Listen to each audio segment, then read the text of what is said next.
Bonjour tout le monde et re-bienvenue dans mon atelier. Je suis Diane Désiel et aujourd'hui je vous montre à faire un top triangle ou un haut de maillot de bain. On commence le patron du top de maillot de bain en triangle qui sera définitivement le patron le plus simple que je vais vous montrer. Pour commencer, je vous montre mon gabarit de base. J'espère que vous vous rappelez qu'on a fait pour le bustier et aussi pour un autre modèle.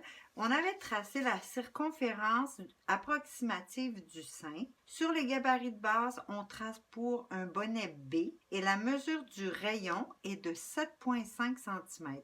On va commencer avec le même cercle pour faire notre top de maillot de bain triangle. Alors maintenant, pour commencer, vous allez vous prendre un petit bout de carton sur lequel on va tracer une ligne avec le rayon de notre cercle à pivoter. Ici, à titre de référence, je vous ai inscrit quelques mesures, mais elles peuvent facilement être modifiées sans problème.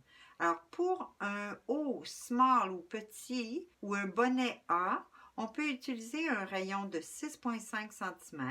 Pour un haut de taille moyenne ou un bonnet taille B, on utiliserait un 7,5 comme je vais faire aujourd'hui.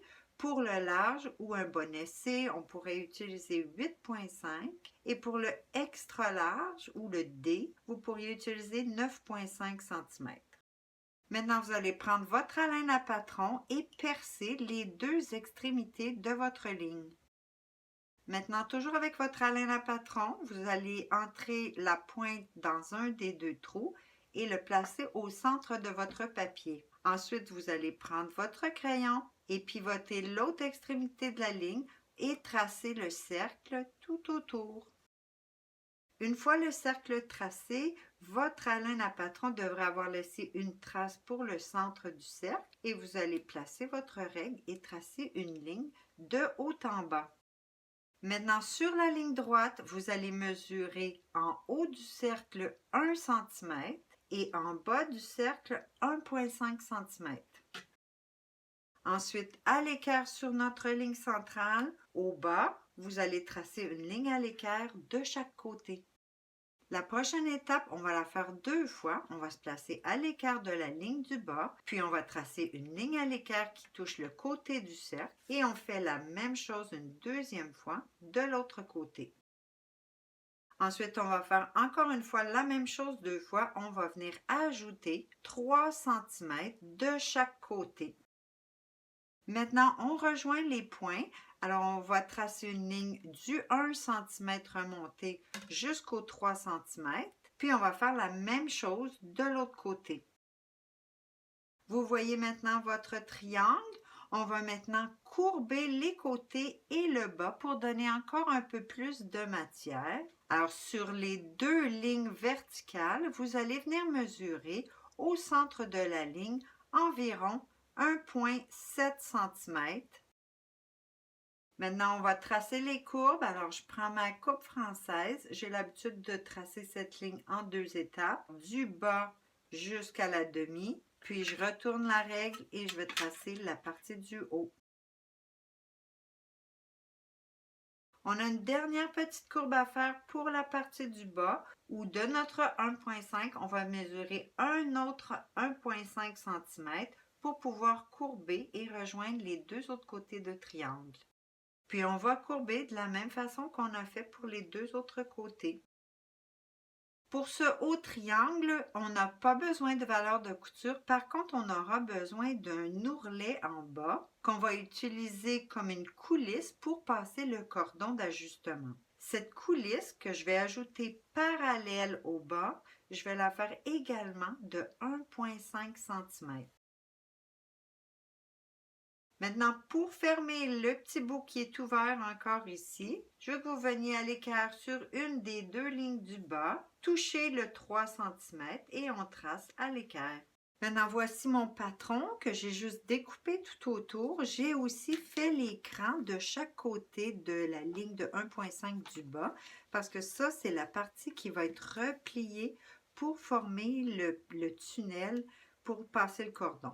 Maintenant, comme vous vous rappelez, les deux côtés n'ont pas de valeur de couture puisqu'elles vont être finies avec une bordure comme celle-ci. Mais si, par exemple, vous vouliez terminer en repliant la matière, comme on voit ici au bas, vous devriez ajouter une valeur pour replier, la valeur correspondant à la largeur de votre élastique plus 2 ou 3 mm. Vous pourriez aussi choisir de combiner comme c'est fait ici.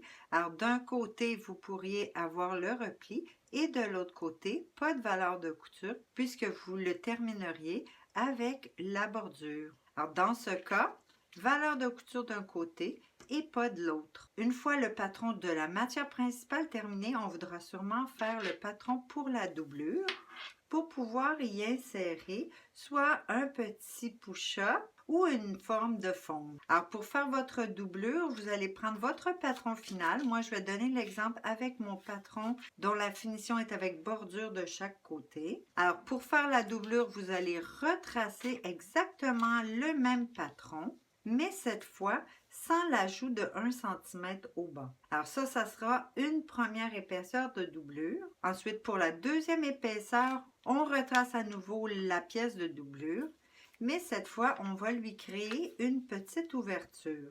Vous pouvez faire cette petite ouverture de plusieurs façons et même faire la finition de cette ouverture de plusieurs façons. Mais ce que je vous conseille, c'est de garder l'ouverture le plus petite possible.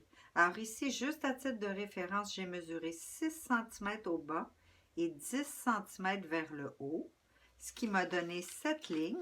J'ai ajouté 1 cm de valeur de couture ici pour replier. Donc voilà l'ouverture finale. Mais lorsque les finitions seront faites, donc le bas replié et la bordure coupée, on voit que l'ouverture est devenue beaucoup plus petite et c'est ce qu'on veut, une petite ouverture. Une autre façon de faire notre ouverture pour insérer le fond ou le push-up serait de venir tracer une petite ligne arrondie qui doit avoir une profondeur de 1,5 à 2 cm minimum parce que, encore une fois, lorsqu'on pose notre bordure, on va perdre 1 cm en largeur.